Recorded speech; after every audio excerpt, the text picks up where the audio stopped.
Père, nous voulons te remercier ce matin parce que tu nous as pris en divers lieux pour nous appeler dans ta présence ce matin. Nous te disons merci pour ce que tu fais pour chacun de nous. Te disons merci pour chaque maison. Te disons merci pour chaque cœur dans ta présence ce matin. Éternel, que tout ce qui est œuvre de la chair, tout ce qui est désir de la chair, se taise afin que, Seigneur, ton esprit nous communique la vie. Gloire, gloire, honneur à toi. Merci pour tout. Bénis ce moment au nom de Jésus. Nous avons prié. Amen. Alléluia.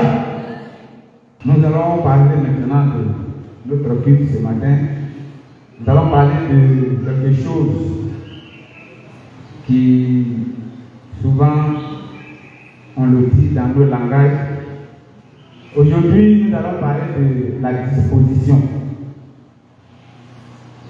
Chaque fois, quand on veut prier, même quand on est en groupe, quand on est dans nos familles, on dit on va se disposer. Donc, nous allons parler de la disposition. Comment se disposer et pourquoi se disposer. Bien avant ça, je vais un peu m'adresser à mes frères ou à mes petits frères, la jeunesse, pour tous ceux qui sont en quête d'emploi. Vous savez, c'est ici qu'on peut se dire les choses, c'est ici qu'on peut se conseiller, c'est ici qu'on peut dire ce qui est bien. En dehors d'ici, je ne peux pas trop se voir.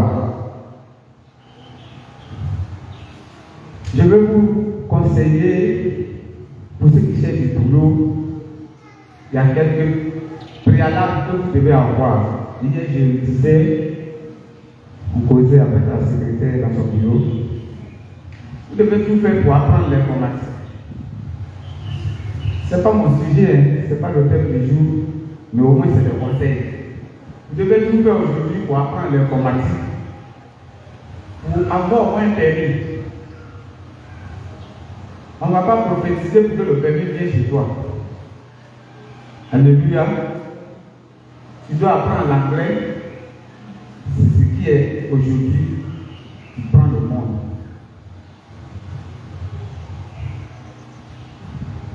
Et puis il faut t'intéresser aux sites qui offrent l'emploi. Vous êtes tout le temps sur Internet, mais vous ne partez pas sur des sites. Il y a des sites où on cherche des emplois. Il y a des sites au niveau du gouvernement, il y a des sites au niveau du plan international, même au plan privé. Vous savez qu'aujourd'hui, le travail, on ne fait plus comme à nous, notre temps où tu fais ton CV, tu fais bien, tu fais demande, j'ai l'honneur, tu mets tout dedans, et puis tu te promènes, tu vas déposer. Tout est aujourd'hui en ligne. Alléluia. Tout se passe en ligne. Au niveau du gouvernement, il y a ce qu'on appelle emploi jeune. J'ai donné le conseil à des personnes ici, se sont inscrits il y a son temps, qui ont été convoqués, sont allés passer des tests. Parce que le lieu ne l'intéressait pas, la personne a dit ah, resto, c'est bien, mais là-bas, là où on a passé le test, mais ça la sécurité ne m'intéresse pas trop. Ça veut dire qu'il y a la possibilité. Et du moment où nous on a Jésus, c'est tellement facile. Alléluia. Donc, ce sont quelques conseils. Dans ce temps, il y a tout. Dieu nous a donné tout. Il y a des enseignants qui sont ici. Il y a des informaticiens. Il y a des comptables.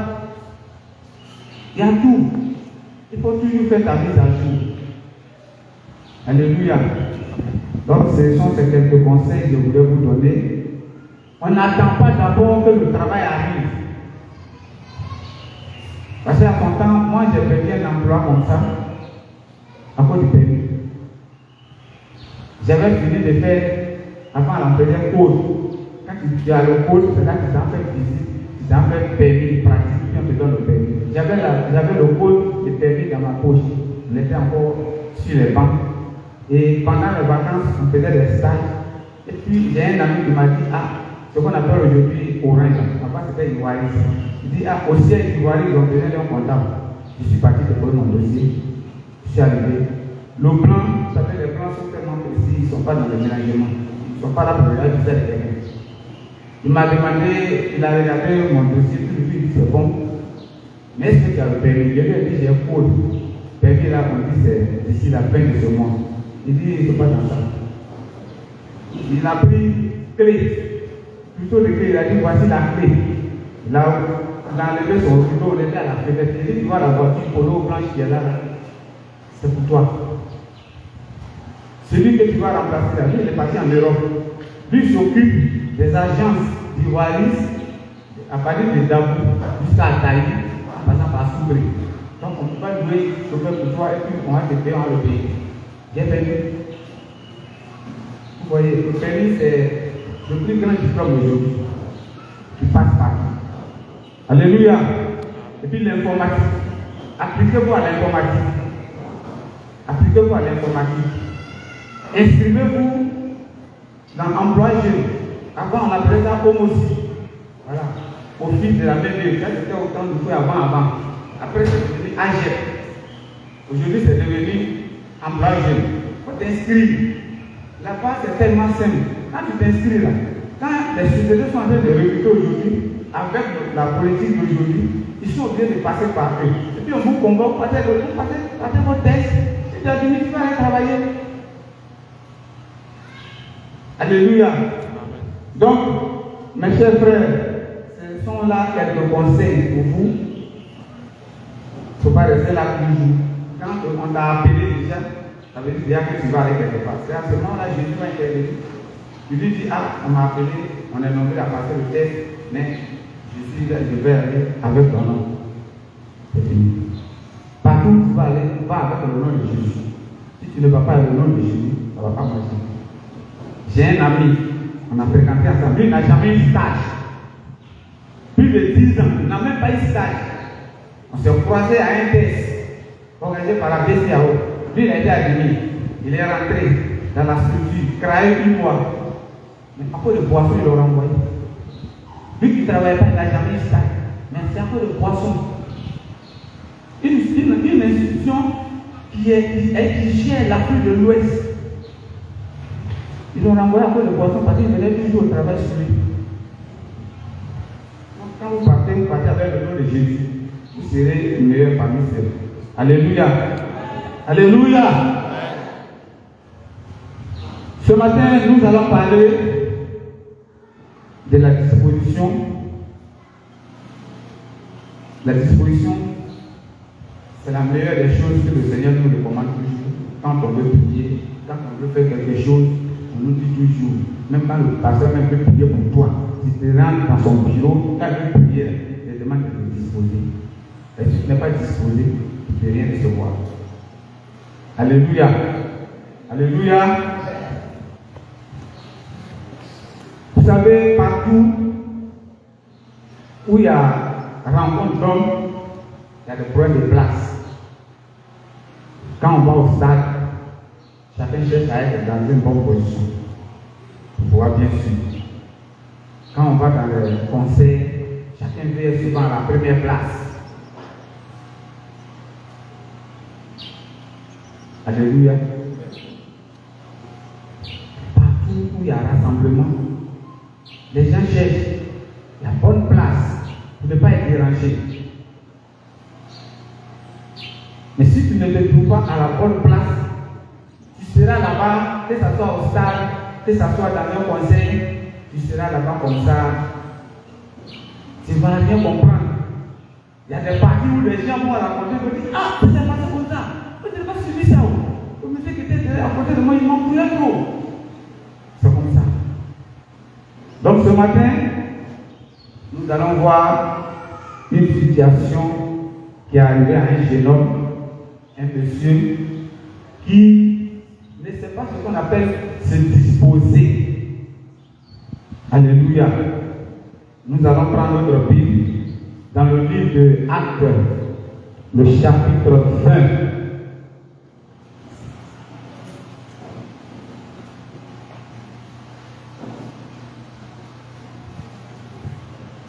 Actes, le chapitre 20, verset 7 au verset 12.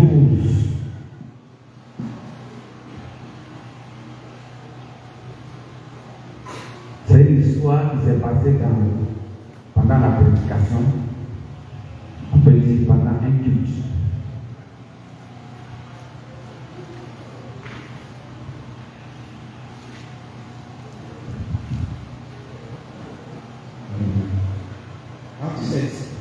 Acte 20. Acte 20, à partir du verset 7 jusqu'au verset 12. Alléluia.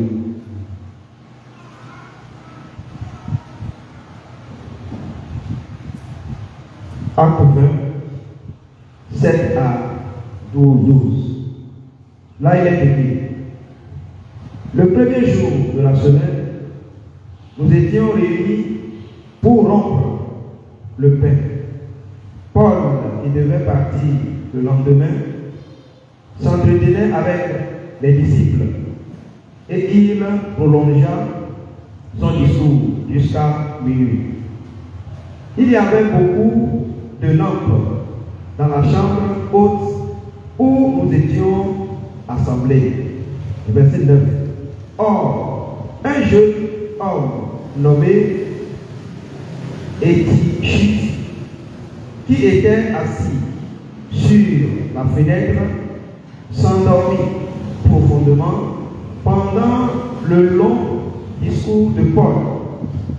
Entraîné par le sommeil, il tomba du 3e étage en bas et il fut relevé mort. Verset 10.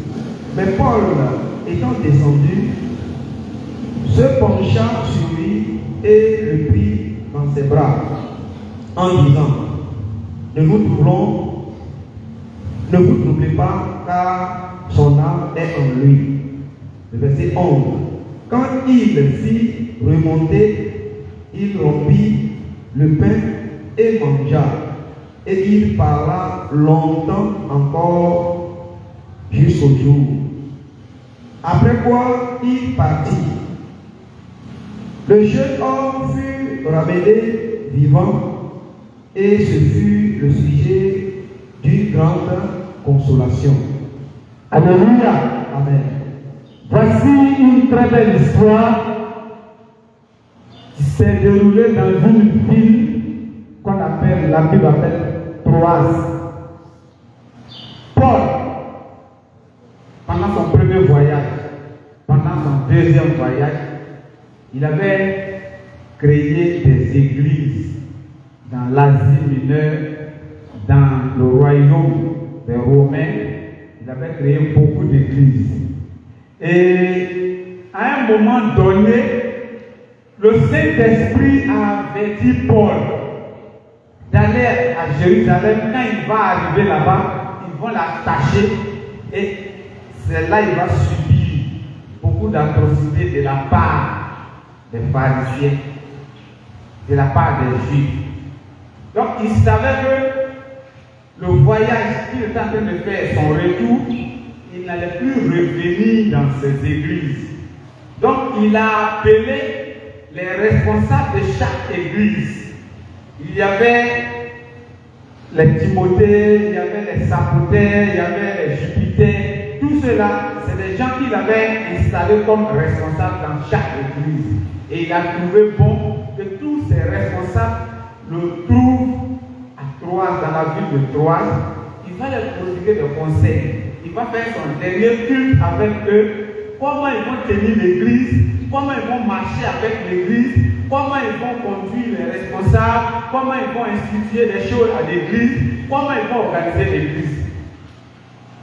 Et c'est ce jour-là, Paul est arrivé, et on les a appelés, ils se sont retrouvés dans ce lieu. Il a commencé à parler. D'abord, ils ont pris la Sainte Seine. Quand ils ont fini, Paul a commencé à les enseigner. Il a dit, c'est aujourd'hui, c'est la dernière fois que vous voyez mon visage. Beaucoup ont pleuré même ce jour-là. Donc vous n'allez plus voir son visage. Donc il a commencé à leur donner des conseils. Il donne le conseil, il donne le conseil. Mais pendant ce culte qui se déroulait le soir, comme c'était son dernier culte avec eux, c'était comme une veillée. Il y avait de la place dedans, mais le jeune homme dont il s'agit ici, Éticus, lui il a choisi d'aller s'asseoir sur la fenêtre. C'est-à-dire il a un côté dehors, il a un côté dans le temple. Pendant que Paul était en train de parler, le sommeil l'a pris. Puisque l'enseignement qui est donné dedans, c'est un enseignement vivant, mais il a un côté qui est dehors, qui est dans le monde. Il a un pied qui est en Christ, et puis il y a un autre pied qui est dans le monde. Le monde a pris le dessus.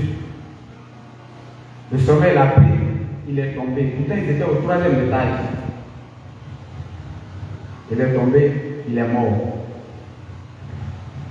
Paul est descendu. Il y avait la tristesse dans le temple.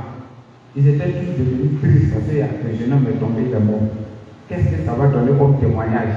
Pourtant, c'est le dernier passage de Paul. Il ne va plus revenir pour dire, ah, je vais aller saluer les parents, je vais faire ça, je vais faire ça. Paul est descendu, il a prié, il est revenu à la vie. Il a continué son discours jusqu'au matin. Et après, ils l'ont accompagné à l'eau, il a pris son bateau, puis il est parti à Jérusalem. Alléluia. Alléluia. Je veux te dire ce matin, la disposition, c'est très important. Comment se disposer pour venir au culte? Comment se disposer? Comment faire pour ne pas que tu sois passif pendant un culte?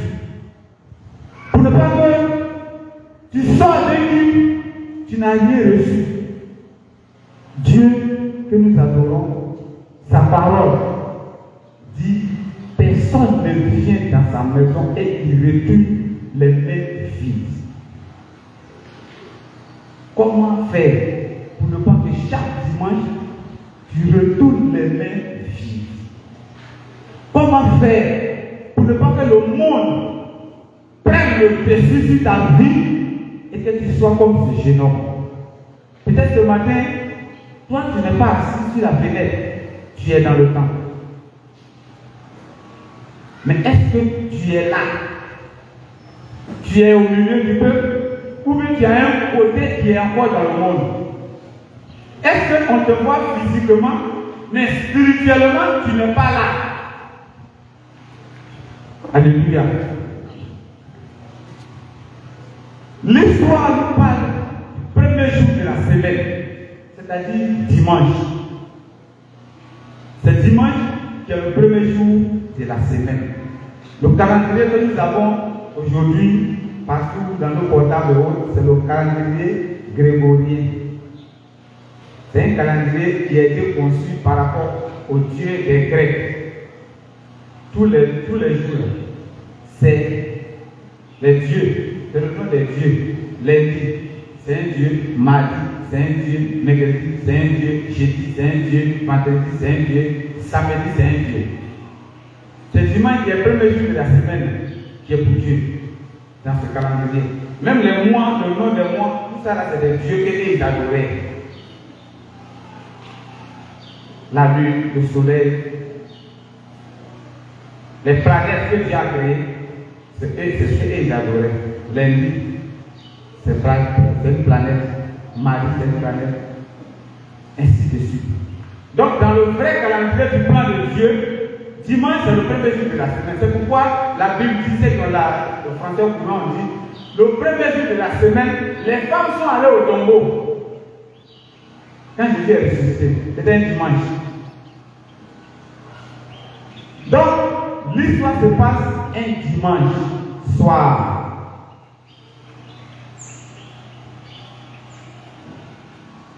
Dans l'histoire, Paul avait créé des églises, je l'ai dit tout à l'heure.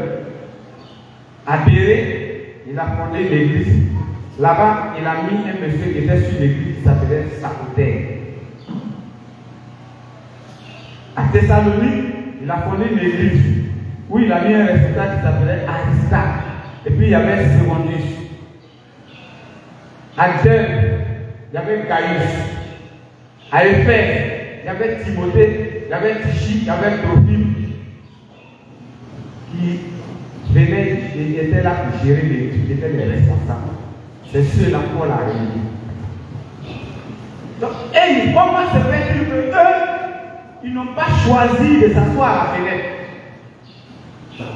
Parce qu'ils savaient que Paul était en train de leur donner le conseil et ils doivent transmettre ce conseil-là, ils doivent transmettre ce message, ces enseignements au peuple. Donc eux, ils avaient l'esprit fixé sur Paul. Mais le jeune homme, lui, il est venu comme ça par hasard. Pourtant, rien n'est hasard. Dieu n'a pas créé le monde par hasard. Ce n'est pas un hasard. Le hasard n'existe pas. Ce n'est pas un hasard que tu es là ce matin. C'est Dieu qui a décidé. Alléluia.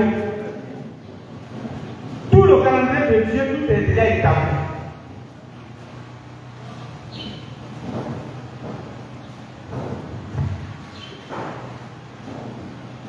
Donc, lorsqu'on vient apprendre auprès du Créateur, il y a des dispositions. Le se prépare pas le dimanche matin. Le culte se prépare depuis la semaine. Nous allons quitter ici tout à l'heure. On va mettre fin au culte. On va rentrer. Tu vas rester dans l'onction de ce dimanche. Tu vas faire lundi. Tu vas faire mardi. Tu vas faire mercredi. L'église, ce n'est pas une organisation. C'est ce qui tombe beaucoup de personnes. Les gens pensent que l'église est une organisation des gens comme des tontines dans les quartiers, comme des associations dans les villages. L'église, ce n'est pas une organisation. L'église, c'est un organisme. C'est très différent. Un organisme, c'est quelque chose qui vit, qui respire, qui a des choix, qui aime, qui n'aime pas aussi. De la manière que tu es, c'est comme ça l'église. C'est toi qui es l'église, c'est moi qui suis l'église. Alléluia. Alléluia. Donc, ce jeune homme, il avait des préoccupations. En même temps, il a écouté Paul, mais le monde domine sur sa vie. Il est assis à la fenêtre. Ça veut dire qu'il a un côté qui est plus centré sur ce qui se passe dans le monde. Alléluia. Alléluia. Le vendredi, je suis passé, on a eu une veillée ici. Une veillée vraiment. Le Seigneur nous a envoyé son serviteur de 23h jusqu'à 6h du matin. Il n'a pas arrêté. Et vraiment, je ne sais pas si ce jour-là, cette nuit-là, il y en a qui ont dormi. Tellement le fils était très chaud. Je me demande s'il y en a qui ont dormi. Et ceux qui ont dormi, ils sont comme ce jeune homme qui était à la fenêtre. Alléluia. C'est quand tu viens au culte et puis tu dors. Est-ce que pose-toi la question? Demande à celui qui a côté de toi. Est-ce que demain lundi là, à l'heure que tu vas dormir? Faut lui demander. Faut lui demander. Est-ce qu'à l'heure demain, est-ce que tu seras mieux de dormir? Mais pourquoi tu viens à la rencontre de ton Dieu et puis au moment où Dieu veut te communiquer des choses, c'est à ce moment-là que toi tu trouves pour te dormir.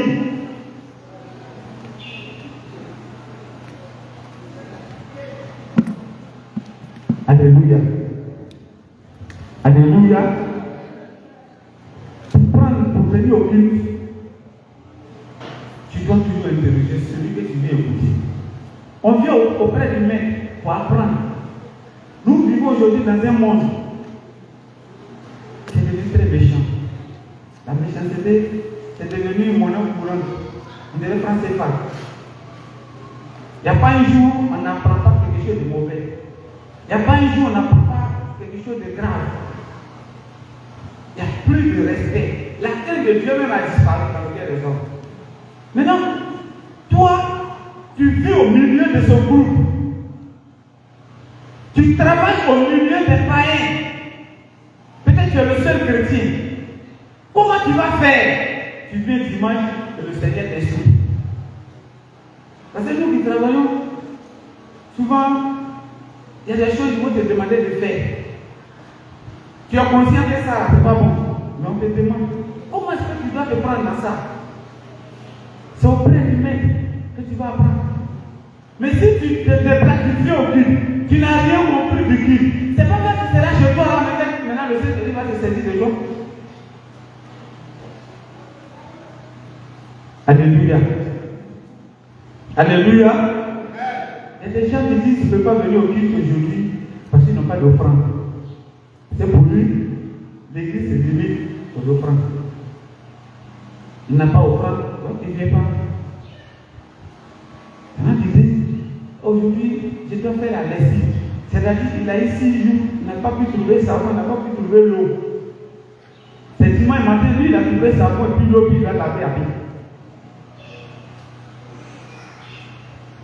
Le jour où il doit rencontrer le Créateur, le jour où Dieu a regardé là où tu vis, dans ta famille, dans ton quartier, dans le sous-quartier où tu vis, peut-être même dans la cour où tu habites, c'est toi il a choisi. Le matin quand tu regardes, c'est toi seul qui sors pour aller au lit. Les autres sont en train de dormir. Tu penses que c'est un hasard. Dieu veut te communiquer quelque chose. Tu viens, tu es assis sur la fenêtre. La Bible dit qu'il était assis sur la fenêtre. Et il est tombé. Et il est mort. Beaucoup de chrétiens aujourd'hui tombent dans le doute. Et d'autres même meurent.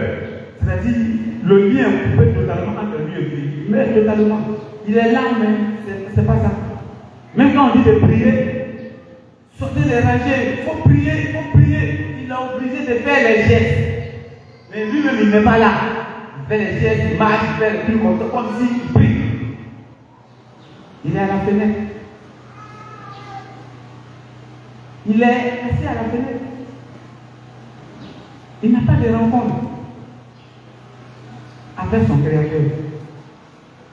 Peut-être dimanche même, le lundi, quand tu vas lui demander le thème qui était hier, c'était quoi? C'était quoi? C'est lui qui va te reposer la question. Le chrétien, il n'aime pas écrire. Il vient à l'église, il écoute, il ne prend pas de notes. Quel que soit, même si ça le concerne, il ne va pas noter. Même si le pasteur est là, il a ce qu'il est en train de dire, il sait que ça le concerne, il ne va pas prendre note. Mais c'est pas, son programme n'est pas comme ça. Pourtant, quand on nous envoie, là où nous allons souvent, on nous dit, bon, il y a séminaire temps. Quand vous partez au séminaire, vous êtes obligé d'écrire, vous êtes obligé de noter, parce que vous avez fait un TV. Vous donnez à votre responsable. Ce que vous êtes parti faire, qu'est-ce qui a été dit? Qu'est-ce qui concerne notre société? Comment est-ce que nous devons prendre? Qu'est-ce que nous devons faire? Comment faire pour mettre en pratique ça? Tu vas noter tout. Et tu vas donner ça, le PV du séminaire. Tu vas donner ça à tes responsables. Tu viens, tu sais écrire. Tu habites, tu appuies, tu laisses. D'autres même viennent, même, ils sont tellement. Eux, ils sont même plus sur la fenêtre. Ils viennent avec 10 ans. Comment tu as préparé le livre? Depuis la semaine, tu as préparé quoi? Qu'est-ce que Dieu t'a dit? Et puis tu viens, tu sais que chaque jour au moins on va lire un verset. Tu n'envoies pas de Bible. Tu fais ta combinaison comment?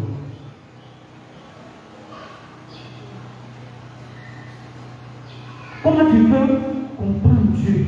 Comment tu veux écouter Dieu? Si tout ce qui peut te permettre de rester en contact avec Dieu, tu t'éloignes de ces choses.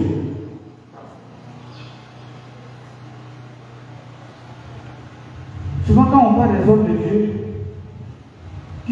qui écoutent Dieu comme notre papa, donc quand ils disent des choses, il y a des gens qui vont dire, mais moi je ne comprends pas ça là. Dieu va dire au pasteur, oui. Mais si tu es caché, c'est que tu vas en cacher. Tu vas lui dire, il va te dire ça. Quand il va dire, ah mais tu es assis là, on me dit que c'est de toi, il ne parle pas de quelqu'un d'autre. Ce que tu allais faire en cachette, il me dit ça.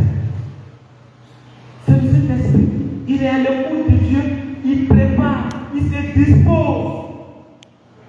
Supposons qu'il ne se dispose jamais. Il va nous communiquer quoi? Quelque chose de vide, où il n'y a pas de vie. C'est quand tu te disposes, même si tu es chez toi, Dieu va te parler. Mais si tu n'es pas disposé, ok, c'est pas la maison, tu seras beaucoup disposé. Là-bas, il y a peu de bruit. Il y a des consignes qu'on nous donne. Tu ne te mets pas dans ce bain. Tu dis, je vais au culte. Le culte, c'est une rencontre. Le culte, c'est une rencontre. Le culte est inspiré de Dieu. Le culte est très différent de la messe. La messe, c'est comme à l'école. Un élève peut savoir, aujourd'hui on est sur tel chapitre. Demain on va attaquer tel chapitre. La messe, c'est comme ça. Depuis Vatican, c'est déjà préparé. Avant qu'on rentre dans la nouvelle année, il partage ça dans toutes les églises. Donc en allant faire aujourd'hui, c'est telle personne à lire. Il sait déjà. Alléluia. Mais le but, c'est la rencontre avec Dieu. C'est à travers son esprit. Il nous communique la vie. Il nous dit voici, voici, voici. Il y en a qui sont à la maison. C'est-à-dire, il abandonne le Saint-Esprit. Il met sa vie. C'est quand il vient à l'église qu'il pense que là, le Saint-Esprit est là. Partout, tu dois être disposé. Dans tous les domaines de la vie, dans ton service, tu dois être disposé. Moi, un jour, je partais à la zone, j'étais à la gestion et je suis sorti de la maison, je suis allé au rond-point, ils ont fait le point. À ce moment, je luttais dans mon cœur avec Dieu. Je m'opposais à ce que Dieu me dit. Où Dieu me disait de donner ma parole. Mon premier fils, je lui ai dit je ne veux pas. Il est déjà grand. Pour moi, j'étais nouveau chrétien. Donc, j'ai fait près de 6 mois dans cette lutte-là avec Dieu. Et samedi matin, je suis arrivé au rond-point. Il y a une vieille qui m'a salué poliment. Bonjour mon fils. Je dis bonjour maman. Pour moi, peut-être elle va me demander les renseignements où je vais là, où je suis tout le temps. Quand je reste, je l'écoute, elle me dit, mon fils, j'ai dit, si Dieu te dit de te donner quelque chose, pourquoi tu refuses? Tu sais pourquoi il te demande ça? Je ne connais pas la vieille. Toute la journée, ça m'a travaillé. Au départ, j'ai commencé à me demander, Dieu m'a demandé quoi? C'est quoi il m'a demandé? Je me suis rappelé, il a demandé mon fils. Je dis, j'ai regardé, j'ai compris la vieille. C'est le jeune, je vois qui descend. J'ai dit, elle est partie où? Pourquoi elle ne va pas rentrer aussi dans la société, comment on appelle ça? J'ai eu peur. Dieu venait de me parler. Le même samedi, en ce moment, chaque soir, à 16h, ma femme et moi partait nettoyer l'église, partait balayer l'église. Le même samedi soir, quand on arrive à l'église, j'ai dit au pasteur, il a réfléchi. Alors, quand moi, j'ai dit, comme toi, tu veux discuter devant toi. Et je te dis, prends ce verset, tu vas prendre ça dans mon portable. Je suis revenu. Depuis ce jour, lui, il sait, ensemble, j'ai mon sac de travail, il y a une Bible dedans. Il y a mon sac de l'église, il y a ma Bible dedans. Il y a d'autres Bibles. Quand je veux venir peut-être au programme de la délivrance, je prends un sac, petit sac. Il y a une Bible dedans. C'est-à-dire, à moins que tu viens me rendre visite et puis je vais te pousser juste à côté là. Mais si je dois sortir du quartier, je dois avoir une Bible. J'ai reçu. Si je mets ça en discussion, c'est mon problème. C'est comme ça. Tu n'es pas disposé. Dieu peut te communiquer quelque chose. mais tu n'es pas disposé. Au culte, tu n'es pas disposé. À la maison, tu n'es pas disposé. En chemin, tu n'es pas disposé. Souvent les matins, tu vois des gens qui se battent, qui s'insultent. Tu entends un matin, ils vont au travail. Je me demande quelle prière ils ont fait un matin avant de sortir. Déjà, tu as gâché ta journée. Tu as gâché ta journée. Quand tu n'es pas disposé, Dieu va te dire des choses. Tu ne vas rien comprendre. Tu vas dire, ça passe à côté. Alléluia. Un matin, je me suis levé et j'ai dit dans mon cœur qu'aujourd'hui je vais gêner. C'était la fin du mois. Je dis je vais gêner. Et je suis allé me laver.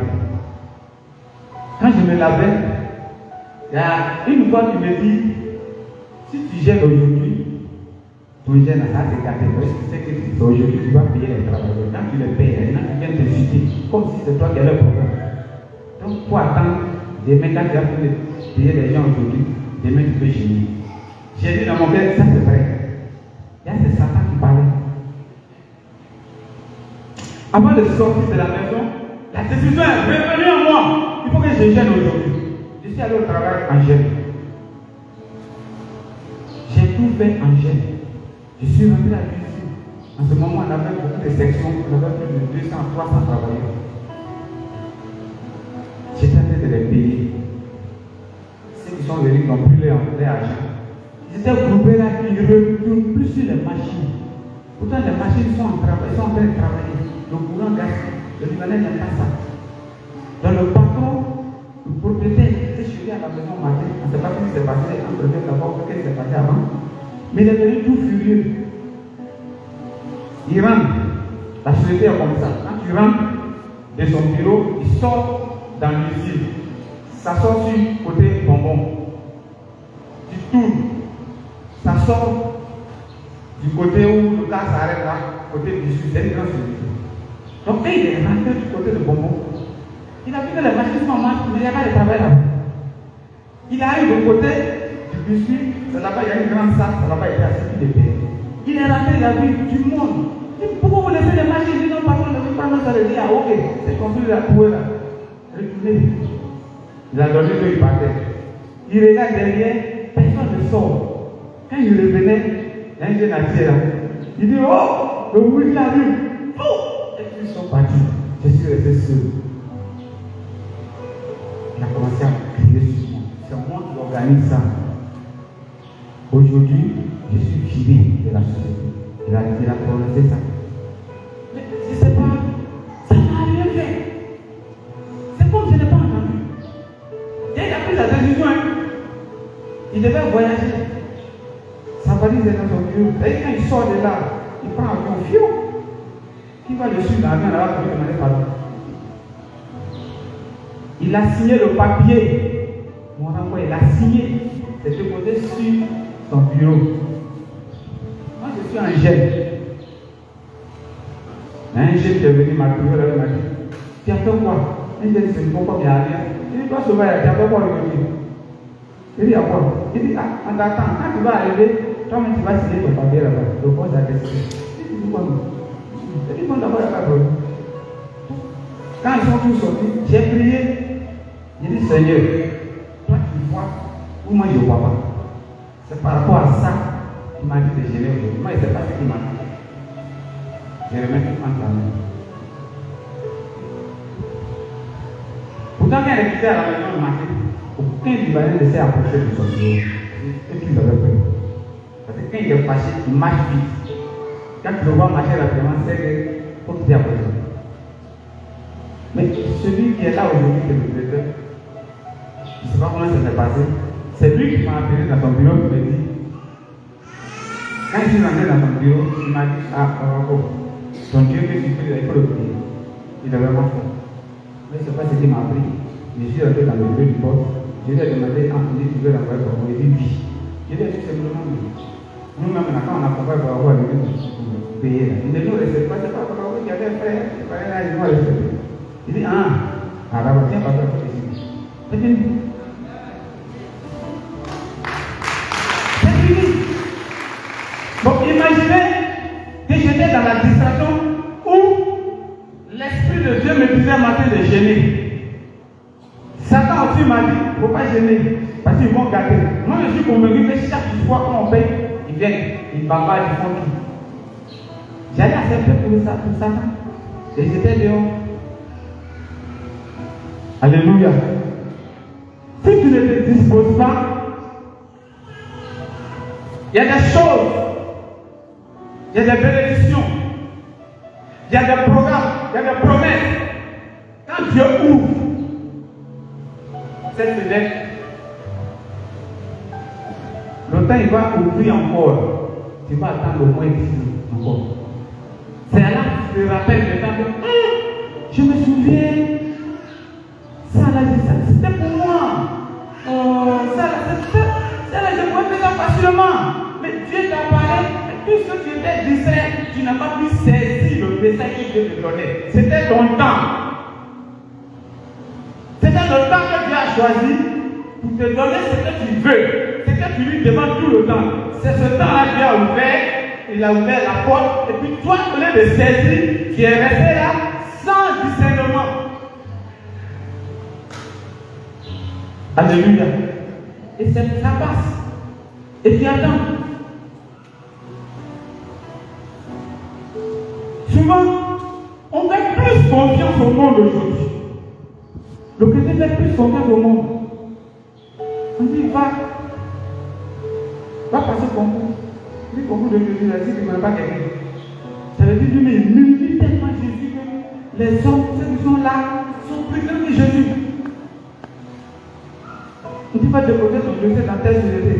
Il est là, tu n'as pas connaissance, hein? Ça veut dire, toi-même, tu es dans ton cœur, tu as bloqué. Tu as bloqué.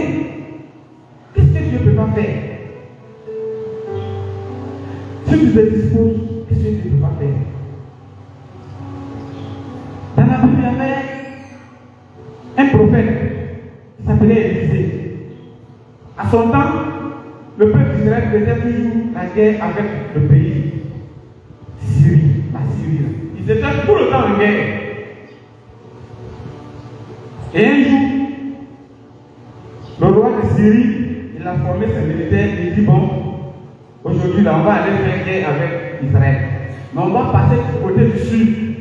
On va passer du côté d'Abidjan, on va sortir vers Bassam. En même temps, le prophète Élisée a informé le roi d'Israël pour dire la Syrie, là, ils vont passer par Bassam.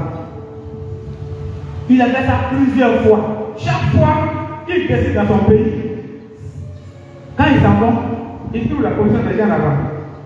Il n'était pas content. Il dit trop, c'est trop. Il a réuni ses corps habillés, ses militaires. Il dit parmi nous, il y a une nation.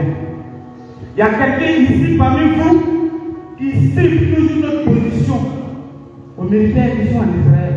Sinon, je ne peux pas comprendre ça. Chaque fois qu'on prend la position, on est tout là-bas. C'est que parmi vous ici, il y a quelqu'un qui est clair.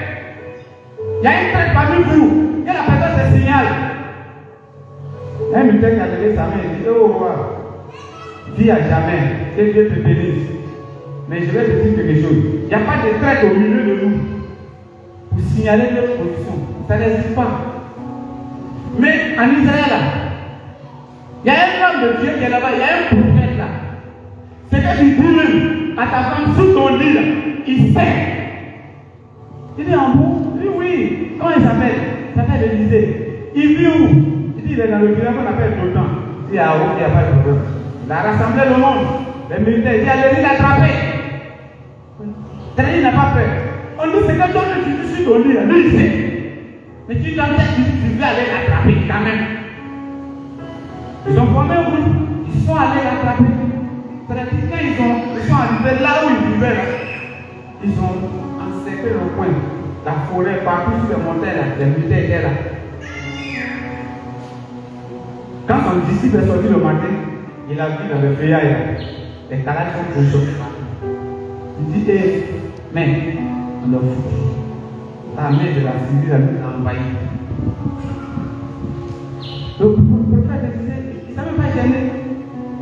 Il dit, là c'est pour ça que tu as du tremble. Peut-être que tu vas parler de la cour à matin. Si nous avons pris, tu es.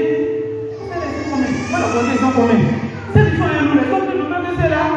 Il dit, où ça? Il dit, avec nous, toi et moi ici. Il dit, Dieu, où c'est Dieu? Il va voir ceux qui sont un loup. Dieu a ouvert les yeux du disciple.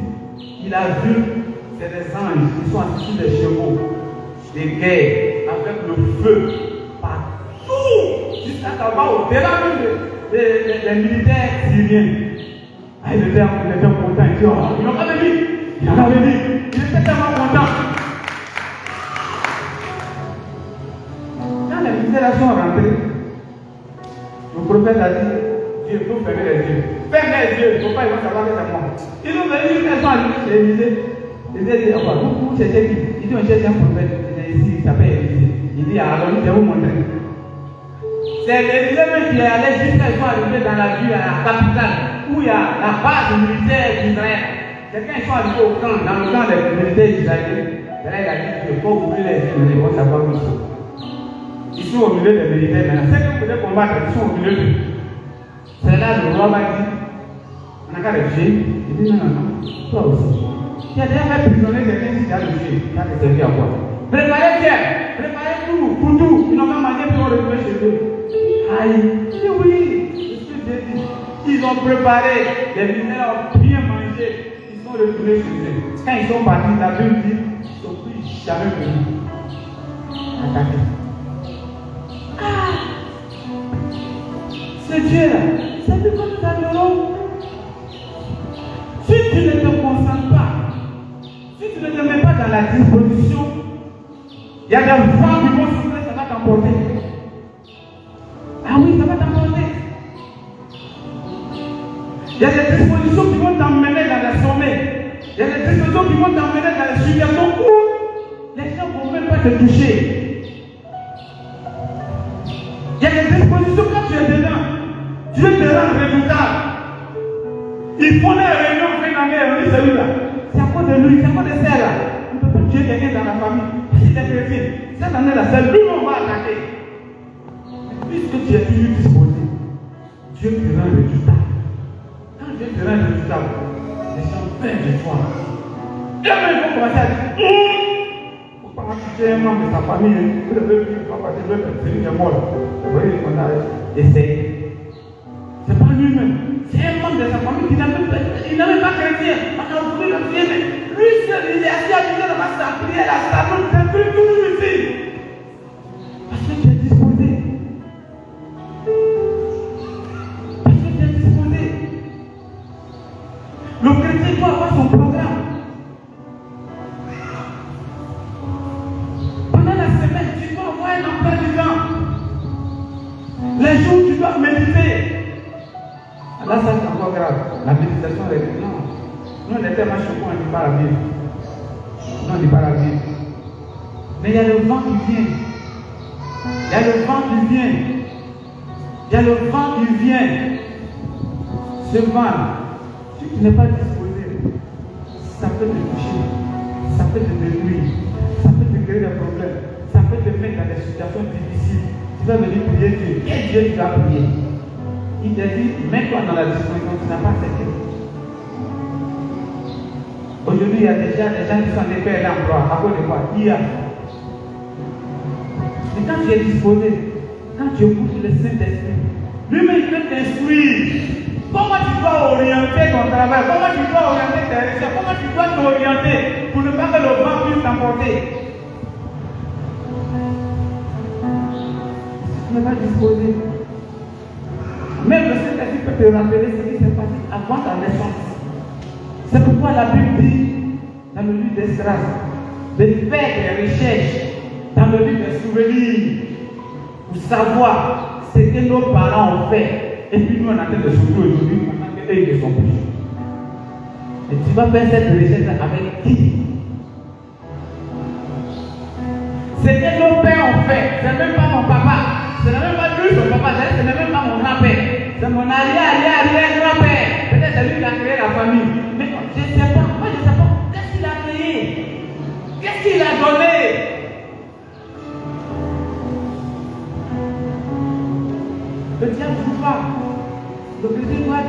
as le goût de cet esprit. Si tu ne rentres pas dans la grâce, tu vas souffrir. Viens à la prière. Je donnais ce témoignage que j'ai écouté la fois passée avec ma femme. Un grand homme, une grande autorité de ce pays, un préfet de région. Sa femme aussi est calme. Mais l'esprit de mari de nuit de sa femme le frappe très bref. Il partage des jours avec sa femme. Il partage avec elle l'esprit de mari de nuit de sa femme. L'esprit de mari de nuit de sa femme a ses jours à part. Lui aussi il a ses jours à part. Ces jours, les jours de l'esprit là, il ne doit pas toucher sa femme. Il ne doit pas se coucher sur le lit. Satan, il ne va pas donner pour amuser. C'est l'homme de Dieu qui en a le témoignage. C'est à lui que Dieu a dit. Puisque lui, il ne trouve pas le Dieu lui a dit, lève-toi, va voir le préfet. Il va aller sur toi, on va le voir. Et c'était à quelle heure? Midi moins. Il va aller faire un temps comme ça. Il va aller dans le maison, il dit, je vais venir de venir. Mais il est dans le pays. Il est rentré. Et il est rentré. Le monsieur l'a vu, il est venu s'asseoir dans sa maison. Il dit, oui, jeune homme. C'était un jeune, il était très jeune. Il dit, oui, jeune homme. Je veux voir. Il dit, ah, je suis venu, Dieu m'a dit, on en a prié. Ça paraît bizarre. Il dit, mais c'est dans la prière. Il dit à Dieu, mais qu'est-ce que je veux dire vraiment? Dieu lui dit, il faut lui poser la question, s'il a bien dormi hier, si tu n'es pas en esprit, si tu n'es pas connecté au Saint-Esprit, quand il va te dire ça, tu vas lui lire des bêtes. C'est-à-dire que tu dis chez toi à la maison, tu viens t'asseoir dans le bureau d'un grand type, et puis tu lui demandes, est-ce que tu as bien dormi hier? C'est ton problème? Ah! Mais le problème du monsieur, c'était ça. Il a dit ça net. Il dit, le monsieur s'est levé, il a serré sa main, il dit, ton problème m'intéresse beaucoup, mais le soir, quand tu es chez moi, dans ma résidence, on va bien aller. C'est là-bas. Il a commencé à prier et la femme est tombée. Il a commencé à faire des au domicile. Et l'esprit passe dans la femme. Le monsieur assis, il entend. Il dit, c'est ma femme. Lui-même, il sait. C'est parce que je suis gentil. Sinon, il y a longtemps, j'allais le tuer. Mais là, il est l'esprit là-haut. À souffrir. Dans le fleuve Nawa. Ses parents sont allés adorer. Donc, l'esprit est venu devenir son mari. Est-ce qu'elle était là-bas? Elle n'était pas là-bas. Nos pères, ils ont posé le sac. Il y a des gens qui cherchaient enfants. Partout, par tous les moyens. Sauf l'église. Ils ne sont pas allés à l'église. Ils sont allés de marabout en marabout, des pétitions en pétitions, des sacrifices en sacrifices. Chez nous au village, des femmes qui n'accouchent pas. Il y a un marigot. Des poissons qui sont dans ce marigot-là. Il y a des poissons où il y a collé sur les têtes. Femmes qui n'accouchent pas. Quand les vieilles là s'en vont d'après sont en train de nettoyer l'eau. Celles qui n'accouchent pas, on prend poisson, on met le dos, un pain dessus, pierre dense, jusqu'au soir, après retour déposer le poisson dans l'eau. Le poisson est toujours du bas. Quelque chose qu'ils ont fait comme ça. Et puis, c'est dans ça, toi tu es né. Ceux qui ont fait, ils ne sont plus en vie. Tu vas aller poser des questions à qui va t'expliquer comment tu es né. Si ce n'est pas le Saint-Esprit qui va ouvrir ton esprit pour te dire, voici telle personne, il faut demander à telle personne, va te dire. Ou dans un rêve, dans un songe, Dieu même va te parler. Si tu n'es pas dans la disposition, ça va passer comme du vent.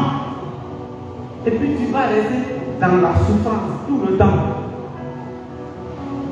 Alléluia. Alléluia. Alléluia. Pierre, tu vas prendre le livre de Job. Job 33. Job 33.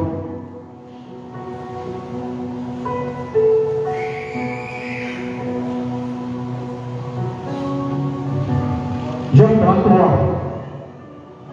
du verset 14 jusqu'au verset 18. Écoutez très bien.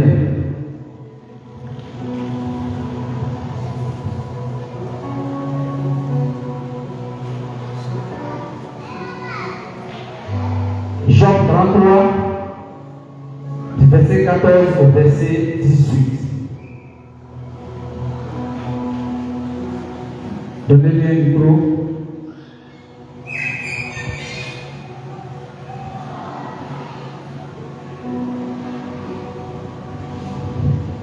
Alléluia. Job 33, à partir du verset 14. Je lis la parole de Dieu avec les frères. Dieu parle cependant tantôt d'une manière et tantôt d'une autre. Voilà. Dieu parle cependant tantôt d'une manière, tantôt d'une autre. Dieu parle de toutes sortes de manières. Et l'on n'y prend point garde. Voilà. Mais on ne prend pas garde. On ne prête pas attention à ce que Dieu nous dit. Dieu veut passer par toutes les manières pour t'adresser un message.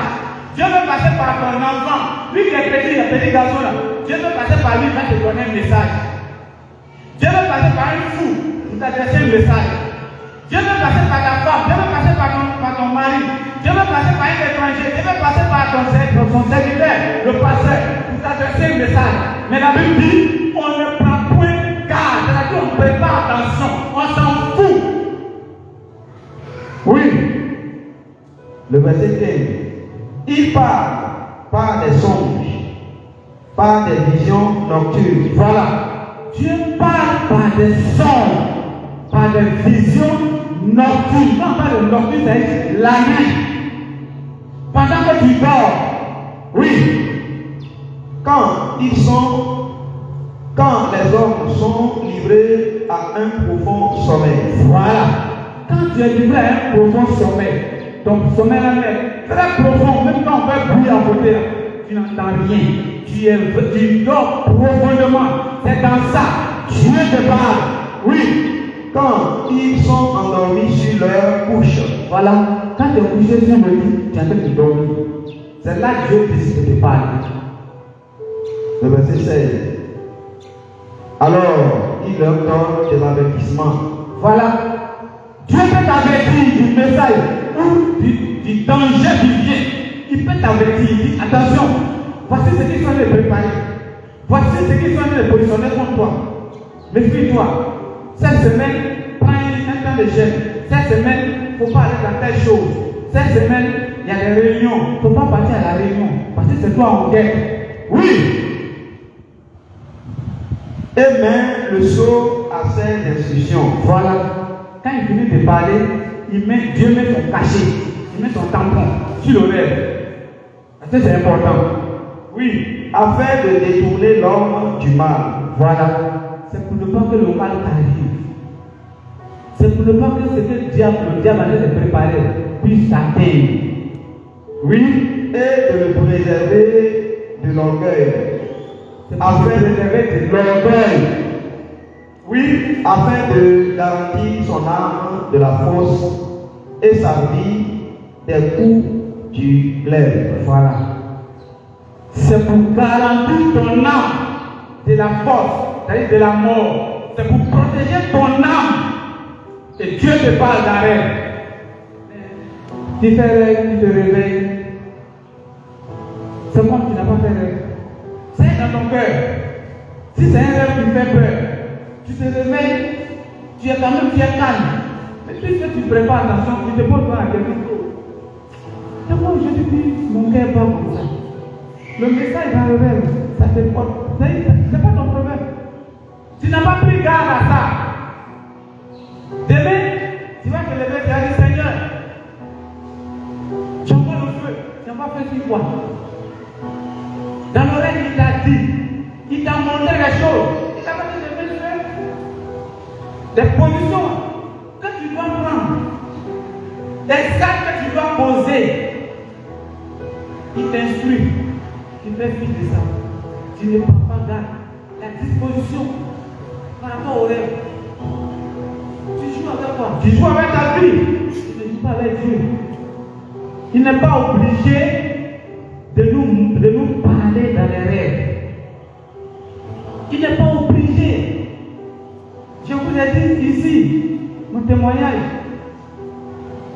C'est dans le rêve, Dieu m'a parlé d'un frère, d'un collègue. Je ne sais pas. Il est en train de faire affaire avec lui. Il est en train de préparer une affaire. Il a pris l'argent, il veut faire une affaire. Moi, je ne sais pas quelle affaire. Mais dans le rêve, j'ai fait ce rêve 3 fois. Je me suis réveillé, je suis allé pisser, je suis revenu, j'ai fait le même rêve. Je suis parti, je me suis réveillé, j'ai fait le rêve, c'était les suivre. Quand je m'endors, c'est comme ce que j'ai fait tout à l'heure, ce que j'ai vu, c'est ça suit 3 fois. Et dans les 3, ce frère, ce collègue, se sont retrouvés à 3 reprises à la gendarmerie avec celui avec qui il veut faire affaire, il est associé. Et le Seigneur me dit, il faut l'avertir. Le lendemain, quand c'est ouvert, quand je l'ai vu, il me regarde et me dit, ouf, c'est ça, c'est un rêve, non, je ne fais pas d'affaire. Je dis, ma part, c'est tout. C'est pas moi qui dois convaincre, c'est pas moi qui dois faire. J'étais informé, c'est ce que je dois faire. Point. Quelques années après, il dit qu'il a perdu des millions, il a resté à temps, la personne n'a plus son argent. Et plusieurs fois, ils sont allés à la gendarmerie. Ils l'ont mis même en haut ici, à la zone, à la maca. Mais il a sa qui est gradé. Il est déjà sorti. 3 fois qu'on l'a sorti, 3 fois.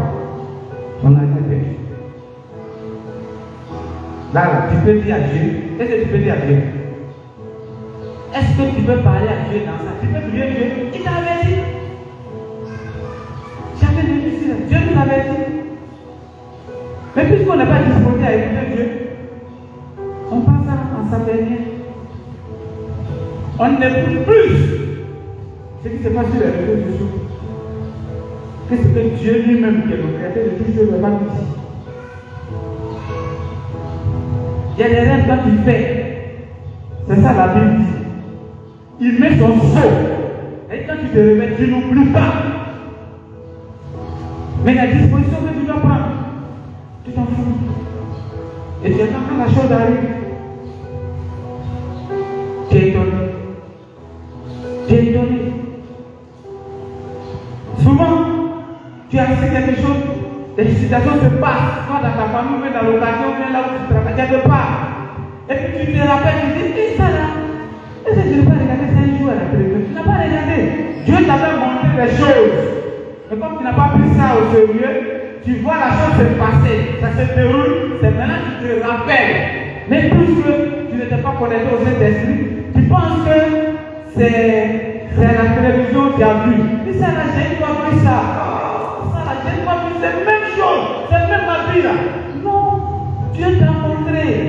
C'était pour sauver sa vie. Tu n'as pas pris ça au sérieux. Parmi nous ici, il y a des gens qui ont reçu des messages pour prier pour des personnes. On va arrêter ça. C'est pas le problème. Mais si ces personnes-là meurent, c'est quoi? Quelqu'un d'autre, c'est écrit dans la Bible.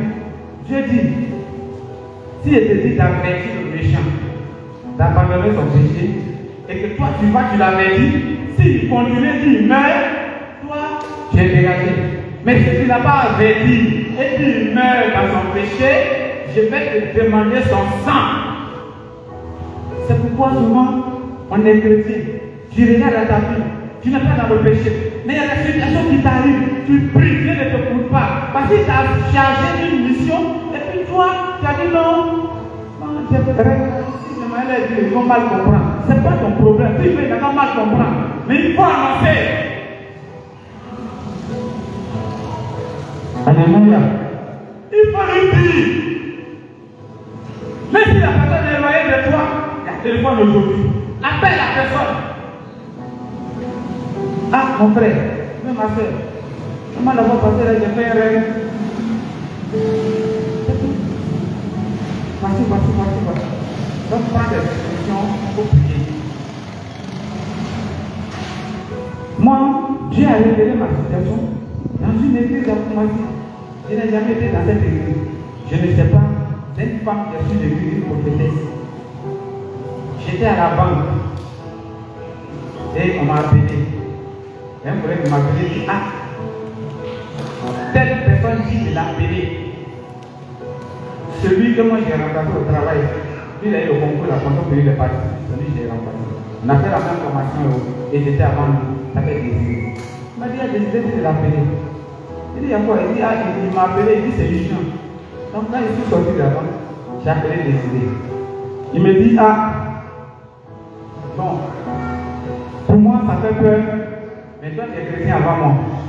Donc moi, je vais te dire simplement, ça ne va pas te faire peur. Moi j'ai eu peur. Parce qu'il y a des choses sur ta vie. J'ai dit quoi? Il dit le dimanche passé, notre prophétesse, quand elle est venue, quand on a fini de louer du couteau, elle a pris le micro, elle a posé la question. Qui connaît un monsieur qui s'appelle Bakako? Qui a une connaissance qui s'appelle Bakako? Il dit on était deux à avoir une connaissance Bakayoko. Le monsieur s'est levé. Elle a demandé où vous connaissez, comment vous connaissez. Quand il a commencé à dire, la femme a dit, c'est pas lui. Donc moi je me suis levé et j'ai dit, ce Bakako que moi je connais, on a fréquenté ensemble. Là où j'ai travaillé avant, quand il a dit ça, la femme a dit c'est bon, celui qui l'a remplacé. C'est ça? Du oui. C'est de lui qu'il s'agit. Que à cause du fait que lui, c'est que le pasteur dit lui ici, à cause de ça, que moi, j'ai dévoilé la sorcellerie de mon village. J'ai dévoilé le secret. Je les ai en mon lit. Qui ne faut pas me parler. On était en décembre. Décembre 2019. Et cette année décembre, l'année qui vient, là, janvier. Avant janvier, moi je vais faire AVC. Je serai paralysé. C'est ce que la dame a dit. Donc il m'a dit, ah, en tout cas, le culte qu'on a fait dimanche passé, c'était sur toi. Notre femme, la dame, la propriétaire n'a pas prêché. On a prié seulement, elle a donné des versets qu'on a prié, toute l'église a prié pour toi. Je ne connais pas. Je ne connais pas. C'est parce que cette servante de Dieu là était disposée. Elle a une mission comme notre papa. Alléluia. Nous voilà encore aujourd'hui. Toi, à qui on lance les gens de défis, tu sais très bien que toi, tu es poursuivi. J'ai dit ça souvent aux jeunes qui travaillent chez moi. J'ai dit quand les gens cherchent à te brûler, comment te promener à boire d'allumer à être droit? C'est toi on cherche pour brûler. Mais c'est toi qui te promènes à boire d'allumer à être droit. C'est pour faciliter les tâches. Mais bien sûr, on te lance des vies. Mais c'est toi qui as toujours dans le péché. C'est-à-dire ce qui va te permettre d'être dans le camp des ennemis. Ce qui va être une porte sur ta vie. C'est dans ça que tu es tous les jours. Tu n'es pas disposé pour Jésus. Tu n'es pas disposé pour le Saint-Esprit. Tu n'es pas disposé pour l'Église. Tu n'es pas disposé pour prier. Toi, tu es dans les choses. C'est-à-dire, boire d'allumer dans ta main tous les jours. Et puis tu te promènes avec ça, avec une bouteille de pétrole. Pourtant, on te cherche, on dit, il est où? Si on attrape le but, c'est qu'ils vont aller payer dans le boutique dans la station. Toi, tu as ça. Et puis tu te promènes avec. C'est comme ça que d'autres personnes sont. Ils sont chrétiens. Mais tous les actes qu'ils posent, ça ouvre la porte sur leur vie. Chaque fois, c'est mon livre. Alléluia. Alléluia. Moi, ça me fait mal que celui qu'on appelle chrétien dit qu'il appelle des sorciers. Tu sais que dans ce moment, Jésus n'est pas fort. C'est-à-dire, tu as Christ en toi, tu as Jésus en toi. Dimanche passé, on nous a enseigné, on nous a parlé. Le fils unique de la mère de Naïm qui est décédé, où les gens l'accompagnaient à sa dernière demeure. Et le contraire de Jésus qui est la vie se sont croisés. La vie a eu le décès. Quelqu'un comme ça. Il est en toi. La vie est en toi. Le pouvoir est en toi. L'autorité se trouve en toi. Mais quand tu vas sortir, tu cours. Jésus a entendu du coup. Tu tombes. Faut te disposer. Faut te disposer. Il faut avoir ton programme. Telle période de la semaine, tel jour, c'est la méditation. Tu t'éloignes. Tu peux te lever la nuit pour méditer au moins, il n'y a plus de pluie. Le Seigneur va te parler. La parole de Dieu, c'est la vie. C'est ce que Jésus a dit. Ces paroles que j'ai dit de vous donner sont esprit et vie. Il y a la vie dans la parole de Dieu. Mais si tu n'es pas disposé, tu vas souffrir. Les gens vont te malmener. Tu seras dans la même comme c'est le moment. C'est ce qui est une décision, c'est ce que tu fais.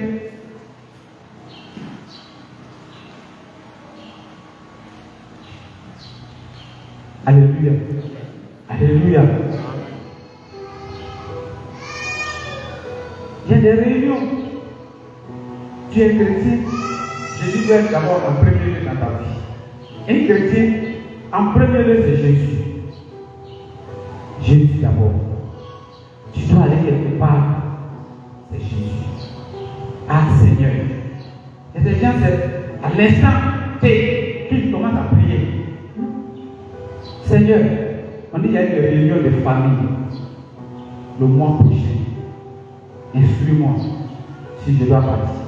Et si je vais, quelle disposition je dois avoir? Tu vas te dire,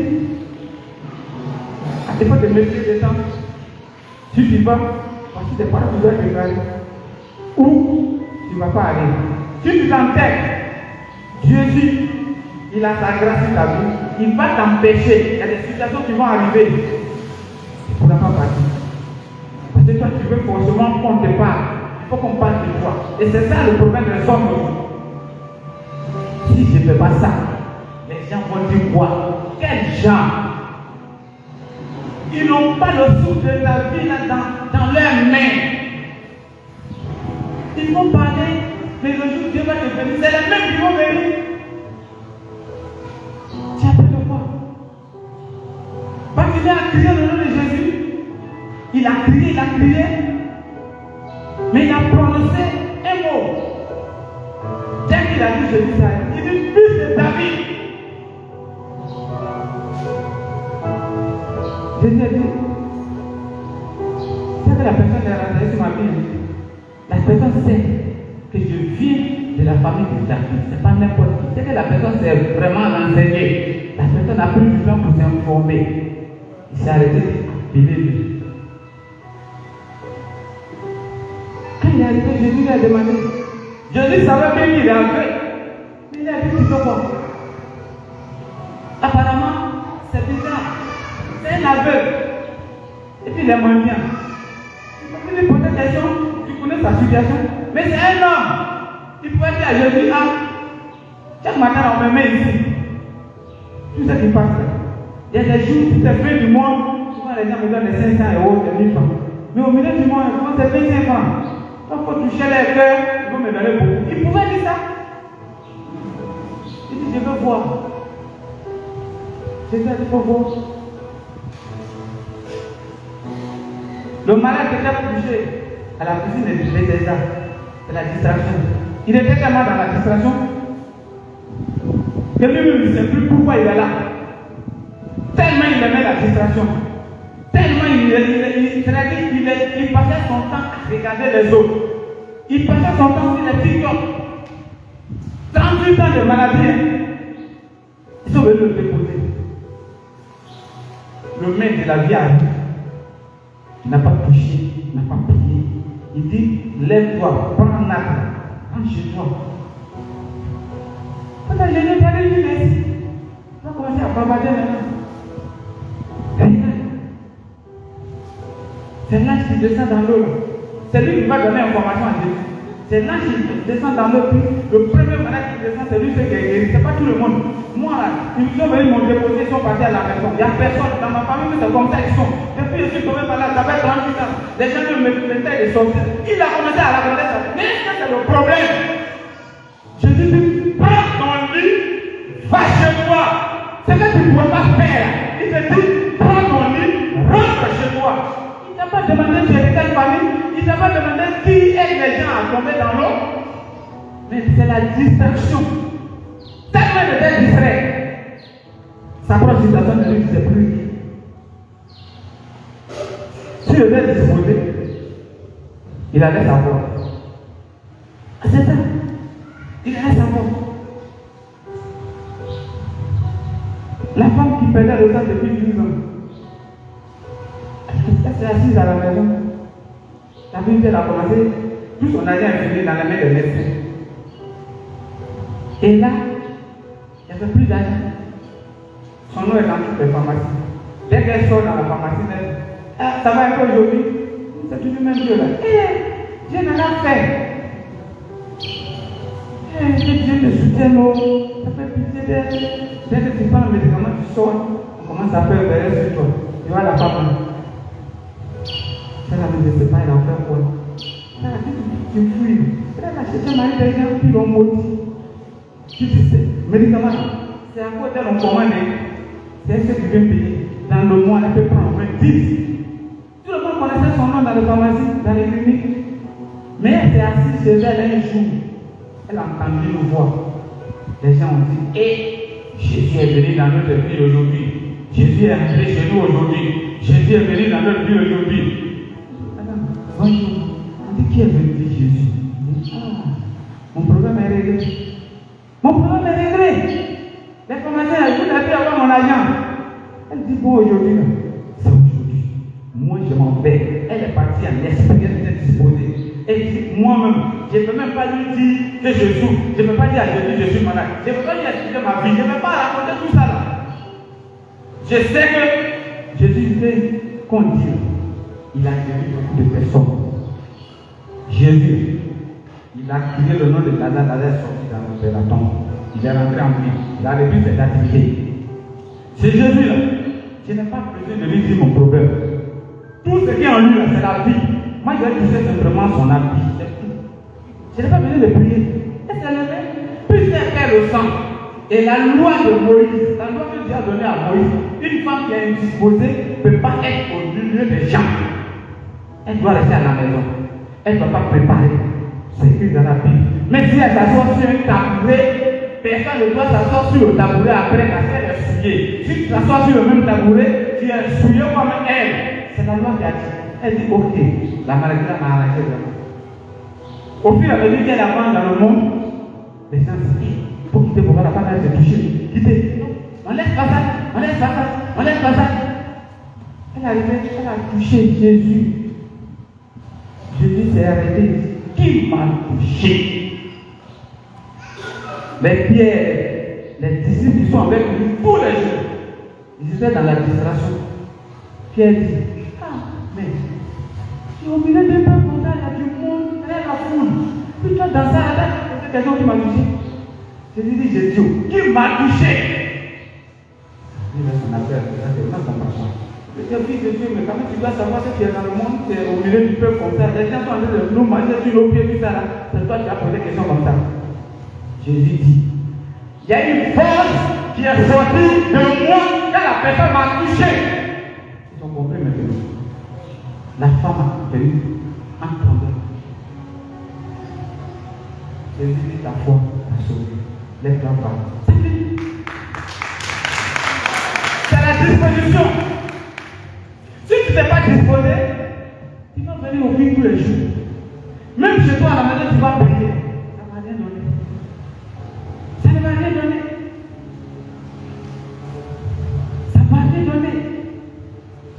Mais quand tu es disposé et que tu te mets dans la disposition que Dieu veut, pendant que tu es en train de prier, tu vas voir même que les sujets qui n'étaient pas dans ta tête, le Seigneur va commencer à devenir le sujet. Tu vas commencer à prier pour des personnes, tu vas commencer à prier pour l'église, tu vas commencer à prier pour le pasteur, tu vas commencer à prier pour tel frère qui ne vient pas à l'église. Pourtant, quand tu t'es levé pour prier, c'était pour prier pour tel sujet qui te concerne. Mais au fur et à mesure que tu pries, le Saint-Esprit t'oriente dans les prières. Parce que Dieu sait que ces personnes sont en situation. Dieu sait que ces personnes sont dans les difficultés. Et tu es inspiré par le Saint-Esprit. Et ce que tu dégages agit. Et quand tu viens au dimanche, tu entends le témoignage de la sœur. Tu dis, c'est pour ça que Dieu m'avait dit de prier. C'est fini.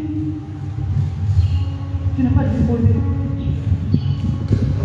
tu n'es pas disposé, tu te décourages rapidement. Facilement. Découragement, c'est ton compagnon. Et le droit, tu te décourages parce que tu n'es pas disposé. Parce que je sais que tu ne te parles pas. Il ne va pas te parler parce que tu ne le veux pas. Le culte se prépare. Alléluia. Le culte se prépare. Que ça t'en du soir, que ça t'en du dimanche, ça se prépare. Tu te lèves chez toi en venant, tu viens dans la disposition. Seigneur, je vais chez toi ce matin. Je vais à ta rencontre. J'ai besoin de mots de ta part. Voici mon problème. Voici mes difficultés. Voici ce qui se passe dans ma famille. Voici ce qui se passe dans la maison de mon père. Et je veux, toi, ton mot. Voici ce que les hommes ont dit. Voici ce que les hommes ont dit partout. Mais tu n'as pas encore parlé. Aujourd'hui, je veux que tu parles.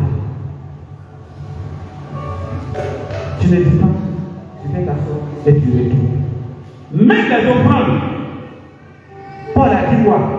Que chacun mette de côté dans la semaine afin que quand je vais venir, on ne puisse plus lancer l'offrande pour dire venez faire offrande. Mets ça de côté. Le bon chrétien, depuis la semaine, il commence à dire qu'est-ce que je vais dire à Dieu? Qu'est-ce que je vais apporter à Dieu? Quand tu regardes le souffle de vie qui est en toi, quand tu regardes chaque jour, tu ne vois que la mort, tu vois les gens en train de mourir, il y a des accidents. Toi, tu prends le même véhicule, mais tu n'es pas accidenté. Tu sors, tu vas au travail, tu rentres le soir.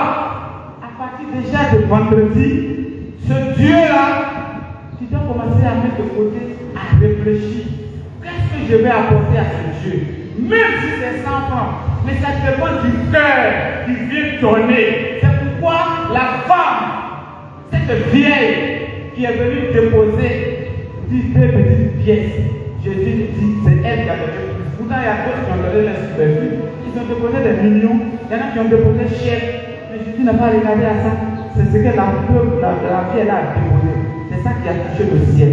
Pourquoi? Le cœur était disposé à donner. Alléluia. Alléluia. Tu dois te mettre dans la disposition. Tu t'habilles bien. Les femmes, elles se voilent. Ce n'est pas le pasteur qui a dit. C'est la Bible qui a dit. Souvent on se voile, on met le foulard, mais les cheveux là, sont sortis derrière. À quoi ça sert à quoi? Pourquoi? Vous laissez, on va regarder ça. Laisse ça, on va regarder. On dit de mettre voile. Tu mets voile. C'est le de la tête. Qui n'a pas voir encore? C'est pour un temps. Après le but, tu vas lever. On dit quand tu prophétises, quand tu pries, tu dois voiler ta tête. C'est la Bible. C'est-à-dire quand tu es dans ta présence, tu dois voiler ta tête. Dans ta maison, quand tu vas prier, tu voiles ta tête, tu pries. Ça, c'est pas l'homme qui a dit, c'est la Bible qui a dit. Quand une femme va prophétiser, quand une femme va prêcher, quand une femme va prier, on va se voiler la tête. Parce que les uns descendent. C'est à travers ça les uns font la différence. C'est la Bible qui a dit. Aujourd'hui, garçon à bout d'oreille, femme à bout d'oreille. Pourtant, bout d'oreille, c'est signe d'esclavage. C'est dans la Bible. Pour être Deutéronome 22, où l'esclave qui est venu dans la maison, à un moment donné, son maître lui est parti, il n'a pas rentré chez lui. L'esclave c'est bon, il est libre. Il s'assoit et dit, c'est si je suis né, c'est si je me suis marié, moi je ne peux plus retourner chez vous. Je vais rester chez vous pour tout le temps. La Bible dit, son maître le prend, il le met à la porte, et puis il perd son oreille, et puis il met du fils dedans. Quand il se promène, on dit lui là, c'est un esclave. Il a décidé d'être esclave de son maître toujours. Mais ça. C'est la Bible qui a dit. Aujourd'hui, dans son corps, ça. Tu es esclave de quelque chose. Ça veut dire réellement que tu es esclave. C'est Jésus qui peut te libérer de ça. Alléluia. Alléluia. Alléluia. Alors, bien aimé, il ne faut pas être excuse. Tu vas t'asseoir à la fenêtre et puis tu vas tomber. Tu vas perdre de vue le chemin. Tu vas perdre de vue le combat. Ici, nous sommes tous en combat. Mais notre combat, c'est Jésus qui met ça pour nous. C'est pourquoi il dit c'est son nom. Quand tu dis au nom de Jésus, c'est ça qui est le combat. C'est ça qui est l'arme. Et si tu n'es pas disposé, ta prière va revenir. Les soldats même sont arrêtés là, les ennemis sont là. Pour finir, on va gérer ça. Pour finir, tu as une des prières, on va te gérer tout de suite. C'est ça. Alléluia. Alléluia. Alléluia. Nous avons fini.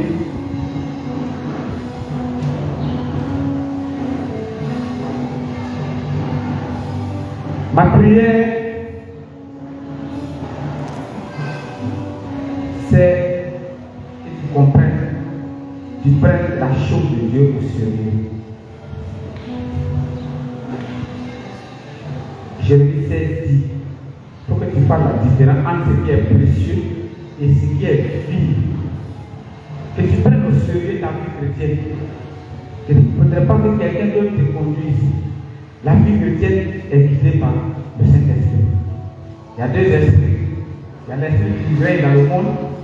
C'est cet esprit qui nous a coordonné, c'est lui qui nous a dirigé, c'est lui qui a conduit nos vies depuis des années. Et à un moment donné, on nous a annoncé l'évangile, on a décidé, on dit oui à Jésus, on est allé, on nous a plongé, on est ressorti.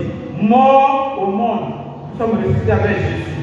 Et maintenant, l'esprit qui nous conduisait auparavant, on l'a laissé, on est venu, c'est l'esprit de Dieu qui nous conduit maintenant. Si tu abandonnes l'esprit de Dieu, tu vas où maintenant? Donc ma prière, toi, c'est que tu te disposes, partout où tu seras. Dieu fait grâce. Dispose-toi partout où tu es. Que tu sois au travail, que tu sois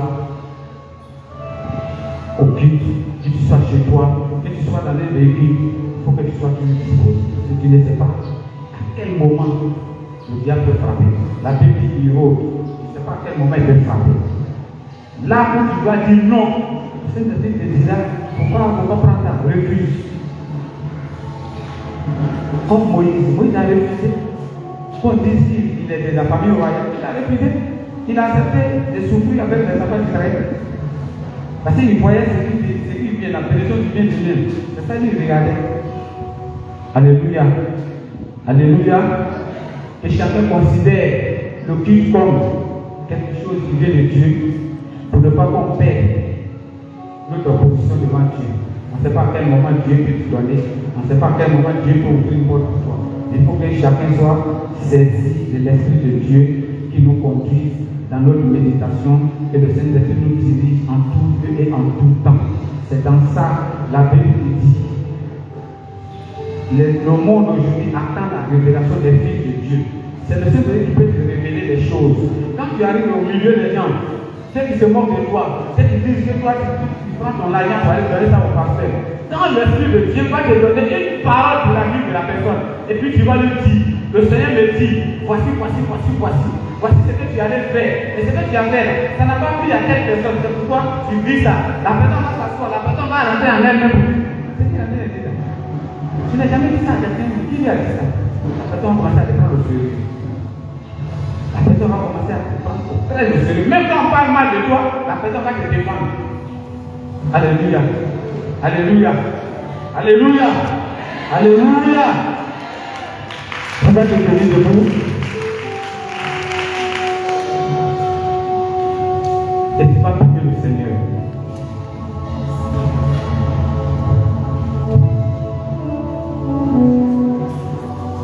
Tu vas prier Jésus ce matin. En regardant à ta vie, les jours passés, comment tu as traité le culte? Quelle décision tu prenais quand tu es au culte, quand tu es au travail, quand tu es chez toi à la maison?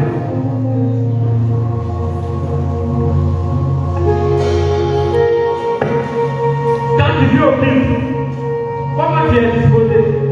La distraction, le téléphone. Ce matin, tu vas dire Seigneur, j'ai péché. Je n'ai pas pris au sérieux le culte. Le culte c'est une rencontre avec le Créateur. On vient rencontrer le Créateur pour qu'il nous instruise comment nous devons nous comporter, comment nous devons nous conduire. dans la création. Mais Jésus, j'ai failli à cette mission. Ce matin, tu m'as parlé. Pardonne-moi. Toutes les fois où je n'ai pas tenu compte du songe, je n'ai pas tenu compte, je n'ai pas pris au sérieux les messages que tu m'as donnés, je n'ai pas tenu compte des rêves que j'ai eus.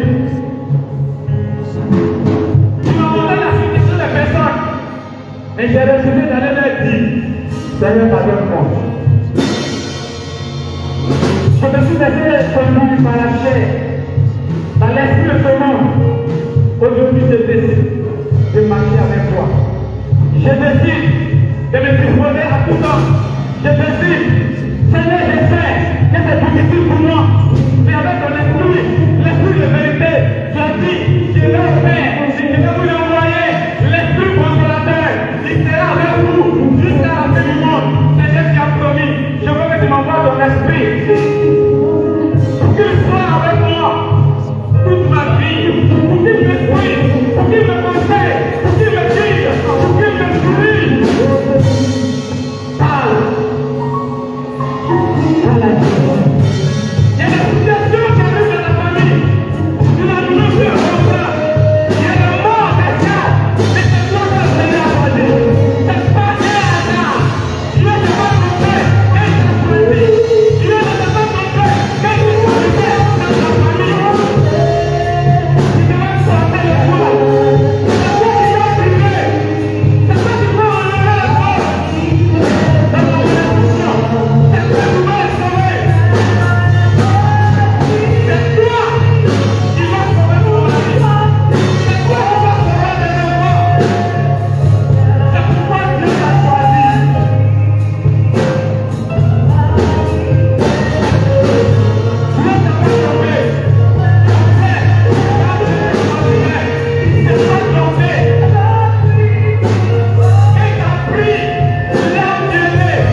Jésus qui a créé toutes choses, qui a créé la nature, qui a créé les animaux, et toute la création, qui a créé l'homme à son image, pour que nous gouvernons, pour que nous dirigons, pour que nous arrivions à cultiver l'univers, afin que le monde soit vivant, afin que le monde soit agréable. Jésus, c'est à travers nous que tu parles, c'est à travers nous que tu diriges, c'est à travers nous que tu représentes, c'est à travers nous que tu envoies ta lumière.